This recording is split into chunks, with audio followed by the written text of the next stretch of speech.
राजा परीक्षित को श्राप लग गया। ततो भयत्याश्रम बालो गले सर्प कलेवरम पितरम वीक्ष दुखार्त मुक्त कंठो रुरोधा। हे राजा परीक्षित, आज से 7वें दिन तक्षक नाम के सर्प के काटने से तेरी मृत्यु हो जाएगी। छोटा सा बात मैं आप सबसे पूछना चाहता हूं, आपको अगर यह पता चल गया कि आज से 7वें दिन हमारी मृत्यु है तो क्या करोगे?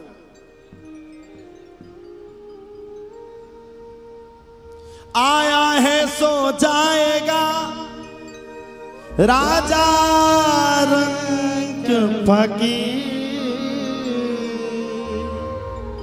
कोई चढ़ चला सिंहासन पर और कोई बंधा। देखो इस संसार में जाना सबको है, अमर कोई नहीं रहेगा।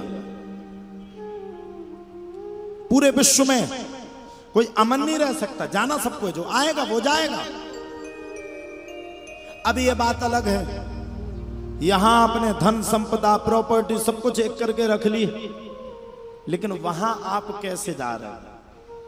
यहां तो आप खुद के लिए प्राइवेट जेट खरीद लोगे, खुद के लिए वीवीआईपी व्यवस्था कर लोगे, लेकिन बात यहां है कि जब आप इस पृथ्वी को छोड़ के वहां जाओगे तो जंजीर में जाओगे कि खुल के जाओगे? बुरा मत मानना, अगर लगे तो क्षमा भी करना। मैं आपका बालक हूं, यहां के धन कमाने से आप धनवान कभी नहीं हो सकते। क्या कमाओगे आप, क्या रखोगे? अच्छा, तुम कितना कमाओगे, तुम्हें कितना अपने आप में गर्व है? अरे जिसकी पत्नी का नाम लक्ष्मी है, जो भगवान श्री विष्णु की अर्धांगिनी है, मैं आप सबसे पूछना चाहता हूं, उनके पास कोई धन की कमी है क्या? बताओ, है क्या? फिर अगर आप भगवान को धन से तौल दो तो भगवान कभी नहीं मिलेगा। भाव से भूखा हूं मैं, भाव ही मेरा सार है। भाव से जुड़े रहो तो भव सागर से पार है। भगवान भाव की मूर्ति, भगवान भाव को मानते हैं, भगवान भाव के साथ जुड़ते हैं, भगवान भाव का निवारण करते हैं, वो है भगवान। अगर आपको पता चल जाए कि आज से 7वें दिन आपकी तक्षक नाम के सर्प के काटने से मृत्यु है, तो आपको समझ में नहीं आएगी क्या करूं।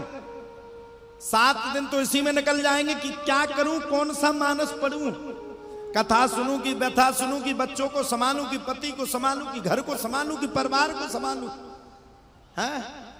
राजा परीक्षित ने तत्काल तत्क्षण गृह कारज नाना जंजाला।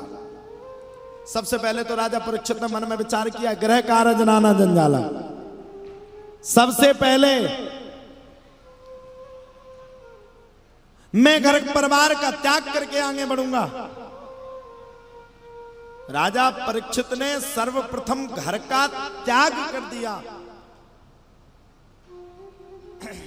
और त्याग करके राजा परीक्षित चल पड़े। ततो भयत्याश्रम बालो गले सर्प कलेवरम।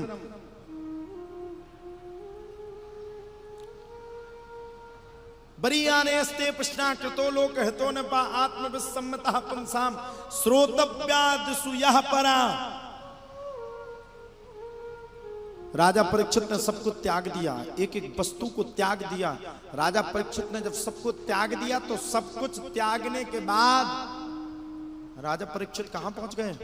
राजा परीक्षित भगवान की शरण में पहुंच गए, सुखदेव जी की शरण में पहुंच गए। मैं अब नहीं जानता तन्ना कैसे है, मैं तो अज्ञानी हूं। मैं ये भी नहीं जानता जीवनी कैसे जी जाती है, यहां तक कि मैं ये भी नहीं जानता हूं कि जीवन को जीने के लिए सरल उपाय और सरल मौका है क्या। बस मैं तो आपसे पूछना चाहता हूं, म्रियमाणम किम कर्तव्यम, मरने वाले को जीवन में क्या करना चाहिए? अब बताओ साहब, अगर ये राजा परीक्षित का खुद के लिए प्रश्न होता तो हम लोग एक चोट सोच लेते, राजा परीक्षित ने खुद के लिए प्रश्न नहीं किया, सार्वभौम के लिए किया। म्रियमाणम किम कर्तव्यम, मरने वाले को क्या करना चाहिए? हर मरण अवस्था के व्यक्ति को अपने जीवन में क्या करना चाहिए? सुखदेव बाबा ने बैठा लिया, अरे बैठ जाओ यार, घबराए हुए आयो, इतनी चिंता में क्यों? अरे बोले महाराज क्या बात करते हो, यहां जान पे बात आन पड़ी, यहां मरने जीने पे बात आन पड़ी, और तुम क्या कहते हो क्या करना चाहिए, क्या करना चाहिए, क्या करना चाहिए? बताओ तो सही। म्रियमाणम किम कर्तव्य, मरने वाले को क्या करना चाहिए?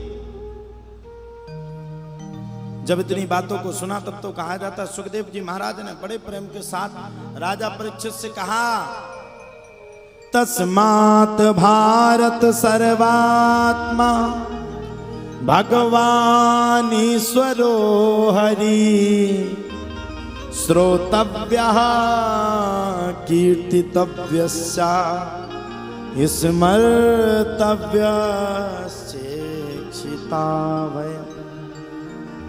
मरने वाले व्यक्ति को अपने जीवन में भगवान के नाम का भजन, भगवान के नाम का पूजन, भगवान के नाम का जतन करना चाहिए।